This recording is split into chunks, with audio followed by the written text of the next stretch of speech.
Recording, recording, recording, recording. These are the new Cleveland drivers for 2025.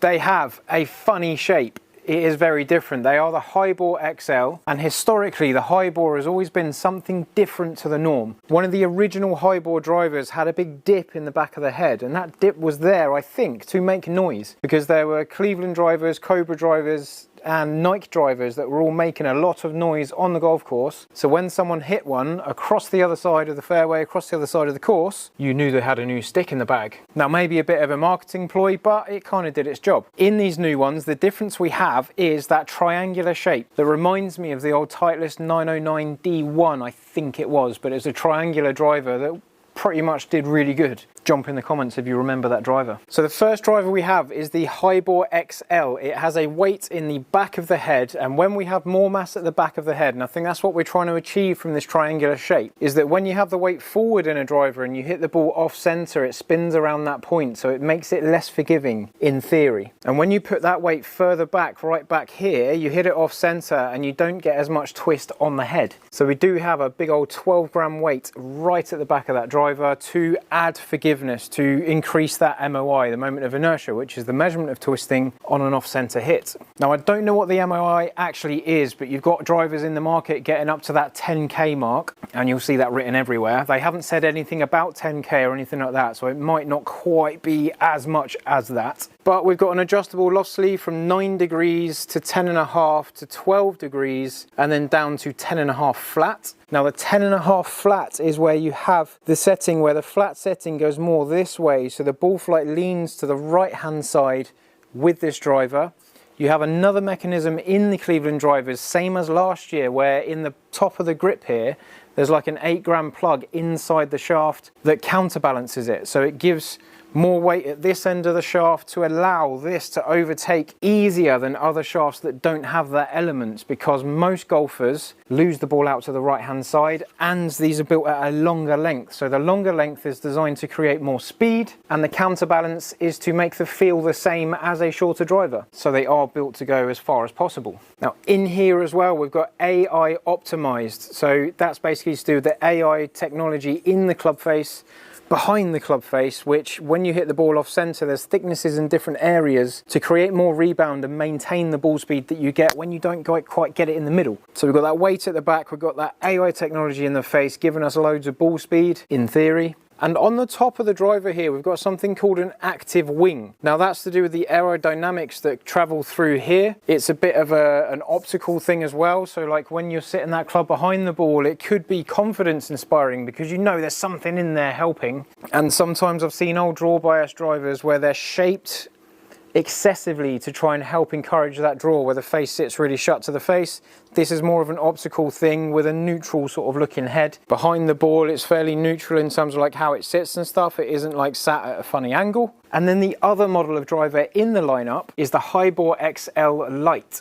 Now the Lite does not have that 12-gram weight in the back there, so there's not as much mass in the head. In theory, that could make the head slightly less forgiving because it doesn't have that extra plug in the back. But we do have the AI optimized face. We've got the same technology in the face. We've got that same active wing on the heel there. I believe it's a lighter overall head weight because of that change in the back. And the stock shaft that you'll find in the XL Lite compared to the other one on the shelf is the Ascent, 40 grams. So I've got this on 9-degree settings in a stiff Ascent shaft, which does bend a bit more than others. And then in the HiBore XL with the weight, the stock shaft is a 55 gram, 15 grams heavier on paper, stiff shaft as well. So I've got them both in 9 degrees stiff. I'm going to give them a whack and see what the difference is. And I'm using a Z-Star Divide for this comparison. I'm teeing the ball a little bit lower than I normally would because I've made a bit of a swing change that warrants that. Now these drivers are not fit for me, but off the shelf they're the lowest loft setting on them to try and get as much as I can out of it. Compared to others, they are designed to get the ball more airborne. I hit the ball a bit too high, so I need to bring the flight down, and there's only so much I can do with that loft and shaft. So on another video, I will have a look at this head on something a bit more boardy to try and keep the flight down and see what that does. Nice high draw there. Now with the Callaway AI smoke range, there was 3 different AI generated club faces in their lineup. You had the Triple Diamond, the Max and the Max D, and each one had a different club face, and I just got more ball speed out of the Triple Diamond. I didn't get as much ball speed out of the Max D, for example, because I don't strike it on that part of the face for those clubs. I think I've seen some ball speeds that are not bad, very healthy indeed, but my smash factor isn't as spicy as I was hoping it would be, and I think that the AI technology could be leaning more towards that Callaway Max D kind of idea. So it doesn't quite perfectly suit what I get from my striking. And a nice little drop kick push. Not too bad for smashing the ground before the ball. But again, I'm going to see how the XL Lite compares to this one. So even though I don't have the ideal setup, I'm going to see what the general behavior is between the two, which might help you if you're looking at these drivers now or later. I mean, they come off really nice when you actually put a decent swing on it. High draw up the middle, not bad in carry. I get a little bit too much spin out of these. Again, like I want to try these with a proper shaft. And I think because of that counterbalance weight that's in the top of the shaft here, I do find them easy to hit a high draw.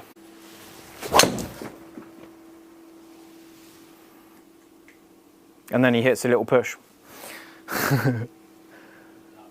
It's up there in the fairway. I find it quite easy to get through the ball, which is nice. I'm not having to work too hard, I'm not having to try too much, which someone of a different swing speed to me might just enjoy the fact that that is so easy to use. Now if I go into the XL Lite, it straight away feels lighter overall, which gives me a bit more confidence to basically smash through the ball. I've hit that off the toe, which will encourage draw spin, but that felt mega easy to get through.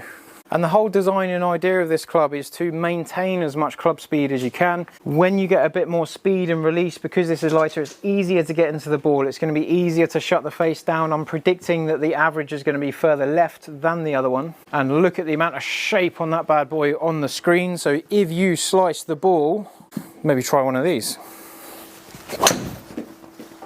Started out to the right, definitely more curve in it.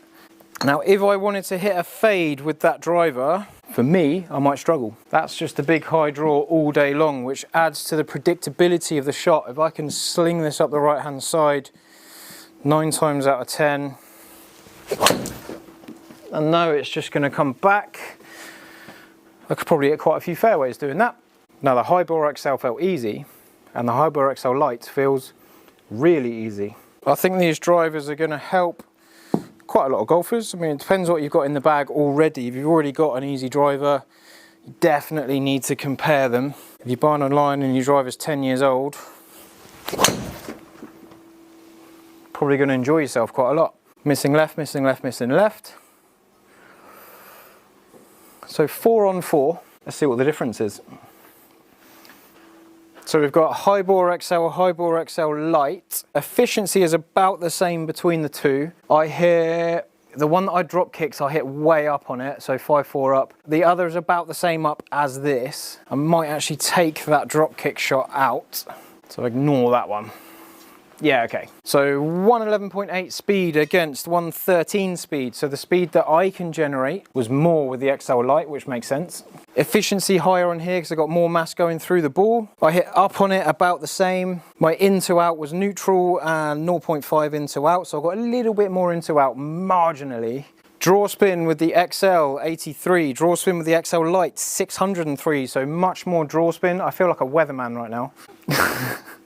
Peak height 113 standard head, XL Lite 101, so a lower peak height, probably because I've got more action on the club. It de-lofts as it gets through the ball because there's more action and movement in the head. I get more closure of the face, which then gives us more draw spin and lower flight. 270 against 267. So I swung the XL Lite faster, but I only got 0.2 mile an hour more ball speed. Launched it lower again, closure of the face, slightly lower spin, closure of the face. Carried about the same. My variance was 2 yards, my variance was 5 yards, and the direction was completely different. So the direction much more out to the right hand side. Dispersion ring's about the same size, but a definite change in where that ball finished. So if you're looking for a driver that hugs the left hand side, reduces a slice, you're looking very much so at the XL Lite. It's nice and easy through the ball, it's a good bit of kit. Stay tuned if you want to see more videos on this driver. I'm going to try it out with a Miyazaki Extra Stiff, which will suit my speed a little bit more, and I'll see what I can get out of these club heads with something a bit more suited to me. But I will see you on the next video.